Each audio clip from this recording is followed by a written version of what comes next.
ప్రభునందు ప్రియమైన వారులారా, ఈ సమయంలో మనము పరిశుద్ధ గ్రంథములో నుండి యోహాను సువార్తలో 4వ అధ్యాయంలో ఒక స్త్రీ గురించి మనం ఆలోచన చేద్దాము. ఆ స్త్రీ యొక్క రక్షణ ఎలాగ వచ్చింది, ఆ స్త్రీకి రక్షణ ఎలా వచ్చింది అనేటటువంటి విషయాన్ని మనం జ్ఞాపకం చేసుకుందాం. యేసుక్రీస్తు ప్రభు మార్గమున వెళ్ళుచు సమరయ యొక్క దేశం మీదుగా వెళుచు సుకార అనేటటువంటి ఊరికి వచ్చినప్పుడు అక్కడ ఒక బావి ఉంది. ఆ బావి దగ్గర ఆయన కూర్చున్నాడు. అలసట చెందిన రీతిగా కూర్చుని ఉన్నాడు.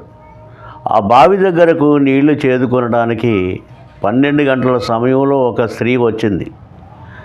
ఆ స్త్రీ వచ్చినప్పుడు క్రీస్తు ప్రభు ఆ స్త్రీతో మాట్లాడుతున్నాడు. అమ్మ, నాకు కొంచెం దాహమునకి ఇస్తావా అన్నప్పుడు, మీరు యూదులు కదా, సమరయులతో మీరు పొత్తు చేయరు కదా అని చెప్పి అడిగినప్పుడు, అసలే నేను దాహమునకి ఇమ్మని అడుగుతున్నా, నేను ఎవరినో నీకు తెలిస్తే నువ్వు అలాగ అడగవు. నువ్వు చేదుకొనడానికి ఇంత దూరము వచ్చి ఈ బావిలో నీళ్లు చేదుకొని తీసుకుని వెళ్ళి దాహం తీర్చుకోవడానికి వచ్చావు, కానీ నేనిచ్చిన నీళ్లు త్రాగితే నువ్వెన్నడూ దప్పికొనవు అని చెప్పి ఆయన అన్నాడు. ఆయన ఇచ్చే నీళ్ళేంటి? నేను జీవజలము నీకు ఇస్తానంటున్నాడు ప్రభు. జీవజలం ఏంటి? అది ఆత్మీయ దాహమును తీర్చేటటువంటి జలము ఆయన దగ్గర ఉంది. ఆయన సామాన్యమైన వాడు కాదు, సృష్టికి మూలమైన వాడు, సృష్టిని యావత్తును కూడా కలుగజేసిన వాడు. ప్రతి వారికి కూడా వారి వారి దాహమును తీర్చడానికే యేసుక్రీస్తు ప్రభువు ఈ లోకానికి వచ్చారు. చాలామంది తమ దాహం తీర్చుకోవడానికి ఈ రోజుల్లో పరిగెడుతున్నారు, ఎక్కడికో వెళుతున్నారు. ఏదైనా చేసి మనము దేవునికి మరి ఆయన రాజ్యానికి దగ్గర అవ్వాలని ప్రయత్నం చేస్తూ ఉన్నాడు మానవుడు. అవుతున్నాడా అని అంటే లేనే లేదు. ఏమండి, మీరు ఇన్ని ప్రయత్నాలు చేశారు, ఇన్ని ఊళ్ళు తిరిగారు, ఇన్ని గంగ స్నానాలు చేశారు, పుణ్యదానాలు చేశారు, ఇప్పుడు మీరు చనిపోతే దేవుని రాజ్యానికి వెళ్తాము అనేటటువంటి నిశ్చయత మీలో కుదిరిందా అంటే, ఏమోనండి, ఇంకా ఏమో చెయ్యాలి అంటున్నారు తప్ప, అవును నాకు ఆ నిశ్చయత కుదిరింది, దేవుడు నన్ను అంగీకరించాడు, దేవుడు నాకు ఒక దృఢమైనటువంటి నిశ్చయత నాకు ఇచ్చాడు, నా పాపం పోయింది అని చెప్పగలిగినటువంటి వారు ఉన్నారంటే లేనే లేరు. అలాగా స్పష్టంగా చెప్పగలిగినటువంటి వారు లేరు. అది ఎవరి దగ్గరికి వెళితే ఆ దాహం తీరుతుంది, ఆ పాపం పోతుంది, ఆ జీవజలము మనలోనికి వస్తుంది అని మనం ఆలోచన చేసినట్లయితే ఒక్క యేసుక్రీస్తు ప్రభువారే తప్ప వేరెవరూ లేరు. కాబట్టి యేసుక్రీస్తు ప్రభువారు అంటున్నారు, బూదిగంత నివాసులారా నా వైపు చూచి రక్షణ పొందండి, నేనే దేవుడను, నేను తప్ప వేరొక దేవుడు లేడని ఆయన స్పష్టంగా తెలియజేస్తున్నారు. నిజమే ప్రియులారా, ఆయన వైపు చూస్తే మనకు రక్షణ కలుగుతుంది, ఆయన వైపు చూస్తే మనకు వెలుగు కలుగుతుంది. ఆ వెలుగే నిజమైనటువంటి వెలుగుగా మన హృదయంలో వికసిస్తుంది. మన హృదయంలో వికసించినటువంటి ఆ వెలుగులో మన జీవితం మనకు స్పష్టంగా కనపడుతుంది. మన లోట్లు కూడా మనకి స్పష్టంగా కనపడతాయి. ఆ లోటు తీర్చడానికి సర్వశక్తిమంతుడు యేసయ్య. ఆ లోటును తీర్చి మనలను శుద్ధులనుగా చేసి, లేక మనకున్నటువంటి అడ్డంకులు ఆటంకాలు అన్నీ కూడా తీసివేసి దేవుని దగ్గరికి వెళ్ళడానికి నిజమైనటువంటి మార్గమై ఉన్నాడు మన ప్రభు అయినటువంటి యేసుక్రీస్తు వారు. కాబట్టి ఆయన అంటున్నాడు, నేనే మార్గమును సత్యమును జీవమునై ఉన్నాను, నా ద్వారా తప్ప ఎవరును కూడా దేవుని దగ్గరకు, అలాగా తండ్రి దగ్గరకు రాలేరని ఆయన స్పష్టంగా తెలియజేస్తున్నారు. కాబట్టి ప్రభునందు ప్రియమైనటువంటి సహోదరుడా, ఇక్కడ సమరయ స్త్రీ గురించి మనం మాట్లాడుకుంటున్నాము. ఆమె మరి ఇంత దూరము నువ్వు రాకుండానట్లును ఈ బావిలో నీళ్లు, ఈ లోతైన బావిలో నీళ్లు చేదుకొని నీవు ప్రతిదినము కూడా వెళ్ళకుండానట్లును, నేను ఇచ్చే నీళ్లు నువ్వు తాగినట్లయితే నీ యొక్క కడుపులో నుండి జీవజలపు బుగ్గ ఊరుతుంది అని చెప్పి అన్నాడు. జీవజలపు బుగ్గ అంటే ఆమె దాహం తీరుతుంది. ఇంకొకటి ఏంటంటే ఈ జీవజలం ఏంటంటే ఎంతోమందికి దాహం తీరుస్తుంది. అటువంటి జీవజలము ప్రభువు మనకి ఇస్తానని అంటున్నాడు. మన దాహం తీరుతుంది, ఎంతోమందికి దాహం తీర్చేటటువంటి జీవజలము, అటువంటి జలము ప్రభు మనకి ఇవ్వడానికి ఆయన మనల్ని పిలుస్తున్నాడు. కాబట్టి ఆయన పిలుపు మనం వినడానికి సిద్ధంగా ఉన్నటువంటి ఆ యొక్క పరిస్థితులు మనలో ఉండాలి. చాలామంది యేసయ్య పిలిచినా కానీ ఆ పిలుపును లెక్క చేయటం లేదు, ఆ పిలుపును వినటం లేదు. ఎందుకంటే ఏవేవో తలంపులు కలిగి ఉన్నాడు కానీ మానవుడు. ఈ యేసుక్రీస్తు ప్రభు ఎట్లాంటి వాడు? ఈయన వల్ల మనకి ఏమి కలుగుతుంది? యేసుక్రీస్తు ప్రభు ద్వారా మనం ఏమి పొందుకొని మనము దేవుని యొక్క రాజ్యానికి మనం సిద్ధపడగలము అనేటటువంటి విషయాలు చాలా తక్కువ మంది ఆలోచన చేస్తున్నారు. కాబట్టి ప్రియమైనటువంటి దేశ మిత్రులారా, సహోదరులారా, ఈ యొక్క సమరయ స్త్రీ ద్వారా, ఆ బావి దగ్గర సంభాషణ చేస్తున్నటువంటి స్త్రీ ద్వారా మనం అనేకమైన విషయాలు నేర్చుకోవచ్చు. ఎందుకంటే ఆమె ఆ జీవజలం ఏదో నాకు ఈ ప్రభు అని అడుగుతుంది. నేను ఇంత దూరం రాకుండా ప్రతిదినం కూడా ఈ నీళ్లు ఈ లోతైన బావిలో నుండి నేను చేదుకొని పట్టుకొని వెళ్ళకుండా నాకు ఆ జీవజలం దయచే ప్రభు అని అడుగుతుంది. అడిగితే సరే నీకు ఇస్తాను, నీ పెనిమిటిని తీసుకురామన్నప్పుడు నాకు పెనిమిటి లేడు అని చెప్తుందా? నాకు పెనిమిటి లేడు. అప్పటికి రైటే, నిజమే, నువ్వు చెప్తున్న మాట నిజమే. ఇప్పుడున్నవాడు కూడా నీ పెనిమిటి కాదు. నీకు 5 పెనిమిట్లు ఉన్నారు పూర్వం, ఇప్పుడున్నవాడు కూడా నీ పెనిమిటి కాదు. అయితే నేను నీకు జీవజలం ఇస్తాను.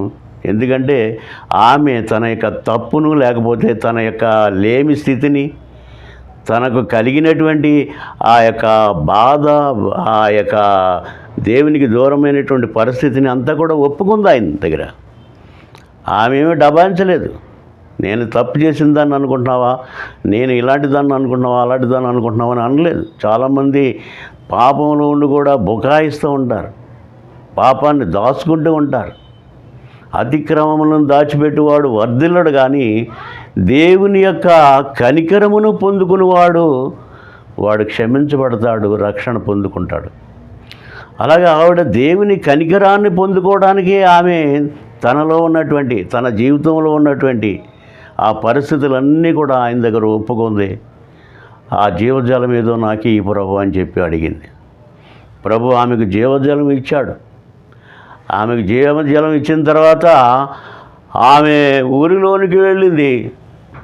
ఊరిలోనికి వెళ్ళి తన కొండ బావి దగ్గర వదిలిపెట్టి ఊరిలోనికి వెళ్ళి ఆ ఊరి ప్రజలతో చెప్పినట్లుగా మనం చూస్తున్నాం. ప్రకటించిందనమాట. ఎందుకంటే ఆమె జీవజలం తాగింది, ఆమె యేసుక్రీస్తు ప్రభు ఇచ్చిన జీవజలం తీసుకుంది. అదే జీవజలాన్ని ఆ సమరయుల యొక్క పట్టణం అంతా కూడా ప్రకటించింది ఆమె. ఎంత గొప్ప సంగతో చూడండి. నిజంగా యేసుక్రీస్తు ప్రభు నిన్ను దర్శిస్తే, నీ దాహం తీరిస్తే, నిన్ను వెలిగిస్తే, నీకు రక్షణానందంతో నిన్ను అలంకరిస్తే, నువ్వు ఎప్పుడు కూడా దాగి ఉండలేవు. అనేక మందికి చెప్పడానికి పరిగెడతావు.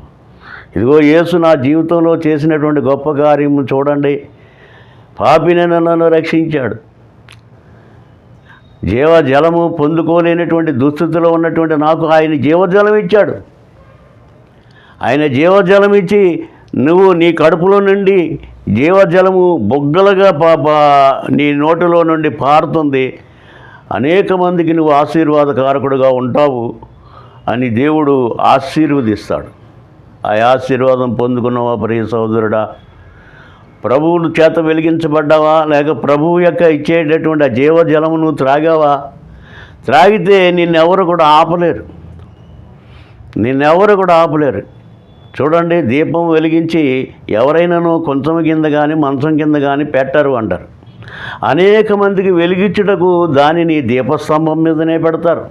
నిజమే, అనేక మందికి వెలిగివ్వడానికే నేను వెలిగించాడు దేవుడు. నువ్వు వెలిగించబడ్డ నీవు అనేక మందిని వెలిగించాలి. నువ్వు నోరు మూసుకుని కూర్చోకూడదు. నా రక్షణ కార్యం జరిగింది, పర్వాలేదులే అని అనుకోకూడదు. నువ్వు అలాగే కూర్చుంటే నీలో దీపం ఆరిపోతుంది అన్నమాట. వెలిగించబడ్డ దీపం ఆరిపోతుంది, అది ప్రజ్వలిల్లుతూ ఉండాలి. అందుగురించే యోహాను చక్కని సాక్ష్యం చెప్పాడు, నేను మండుచున్న దీపమునై ఉన్నానంటాడు. దేవుని కొరకు మండుచున్న దీపమై ఉన్నాడు. కనుకనే ఆయన అరణ్యంలోకి వెళ్ళిన యేసు ప్రభువుని ప్రకటించాడు. ఇదిగో నా వెనుక వచ్చుచున్నవాడు క్రీస్తు అని చెప్పి ప్రకటించాడు. ఆయనే లోకరక్షకుడు అని ప్రకటించాడు.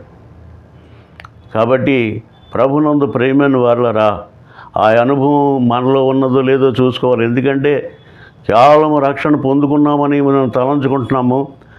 పర్వాలేదు, నేను పాపక్షమాపణ పొందుకున్నాను అని చెప్పి అనుకుంటున్నాము. నువ్వెప్పుడో రక్షించబడ్డావు, నువ్వెప్పుడో క్రీస్తు ప్రభువుని నమ్ముకున్నావు. ఇప్పుడు ఆయన దర్శించి ఆయన నీకు ఆ జీవజలాన్ని ఇచ్చాడు. కానీ దాన్ని సద్వినియోగం చేసుకుంటున్నావో లేదో చూసుకోవాలి. జీవజలం త్రాగినటువంటి నీవు నీ కడుపులో నుండి జీవజలపు బుగ్గలు కోరుతున్నాయా? అనేక మందికి దాహం తీరుస్తున్నాయా? అనేక మందిని ప్రభు దగ్గరికి నడిపించినటువంటి అనుభవం నీకు ఉందా? అది చూసుకోవాలి.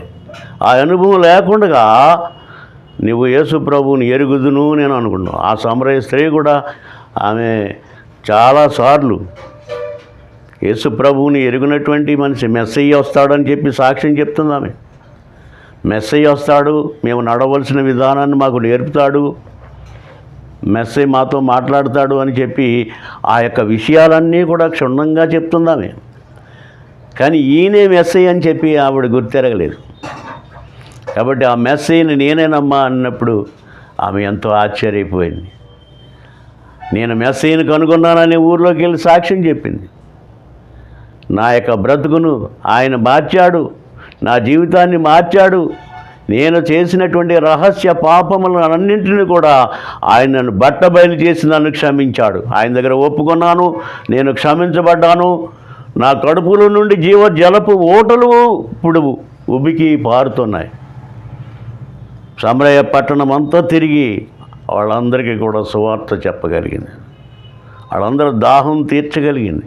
ఆ దేశంలో ఉన్నటువంటి ప్రజలందరూ కూడా బయలుదేరారు యేసుక్రీస్తు ప్రభు దగ్గరికి వచ్చి, అయా మీ గురించి విన్నాము, ఆ సమరయ స్త్రీ మాకు వచ్చి సువార్త చెప్పింది,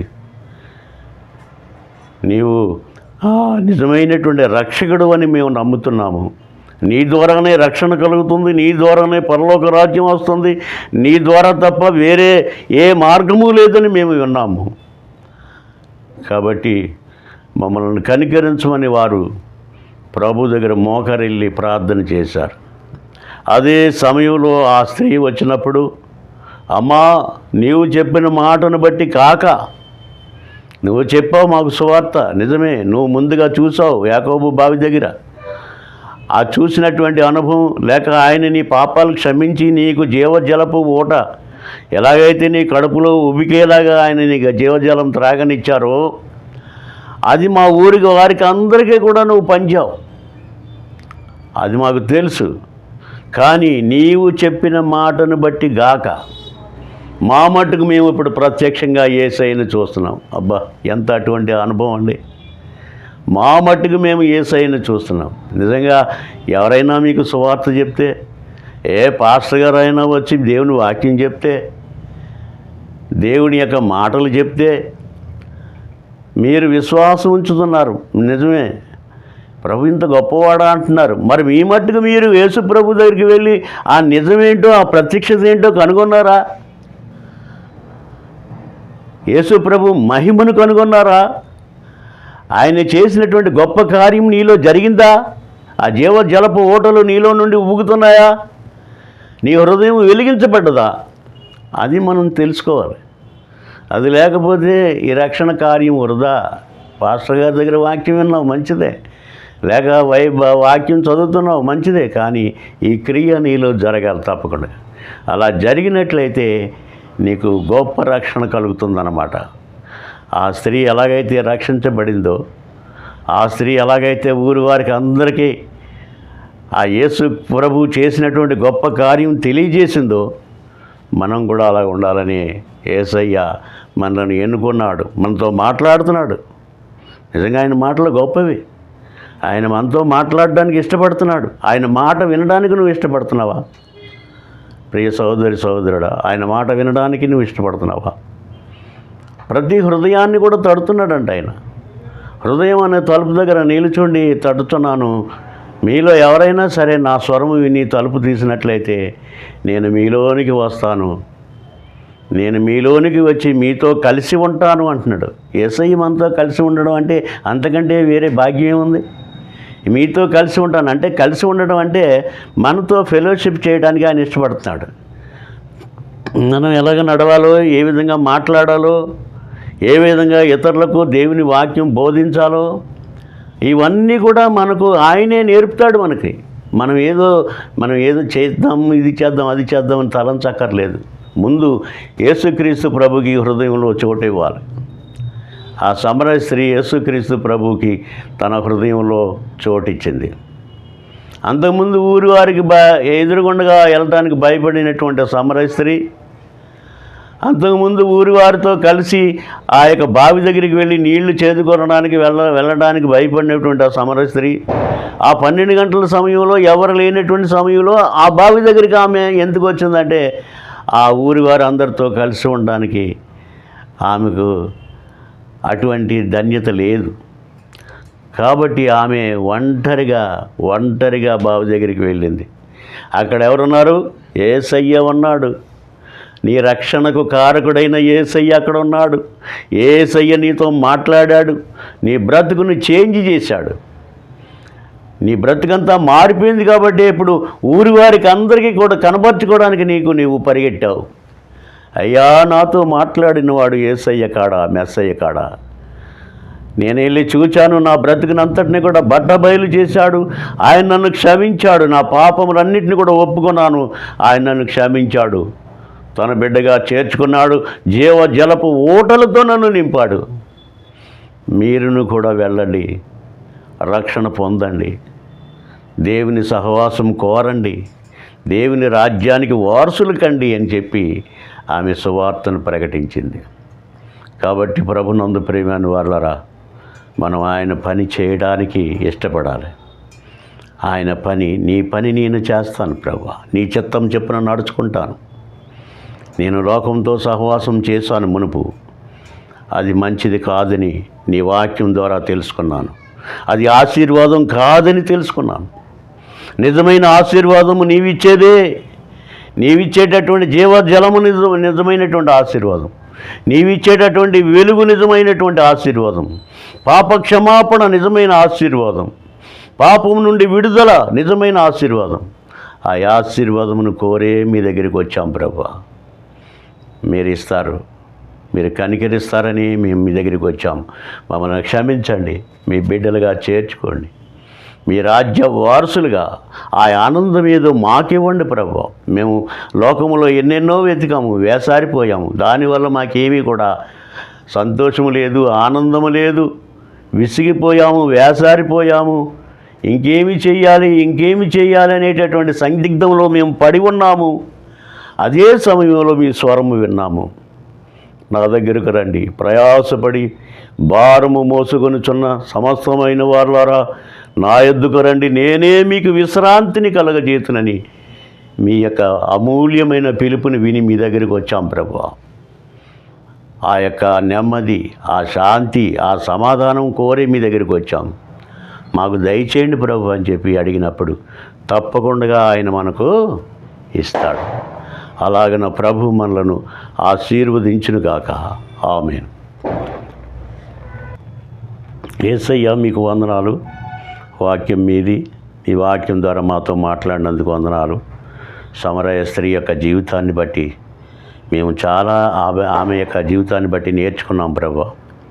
ఆమె ఎంతగా మిమ్మల్ని ప్రాధేయపడిందో, ఆ జీవజలపు ఓటలు నాకియ్యి ప్రభు అని అడిగిందో, మేము కూడా అలాగే అడిగి మీ వద్ద నుండి పొందుకొని ఆశీర్వదించబడి అనేక మందికి ఆశీర్వాదకారకులుగా మేము ఉండునట్లు మనల్ని జ్ఞాపకం చేసుకొనమని ప్రభు అయిన యేసుక్రీస్తు వారి పరిశుద్ధమైన నామముననే ప్రార్థించి వేడుకొనుచున్నాం తండ్రి. ఆమేన్, ఆమేన్. తండ్రి, కుమార, పరిశుద్ధాత్మ సహాయము నిత్యము మనకు తోడుగా ఉండునుగాక. ఆమేన్, ఆమేన్.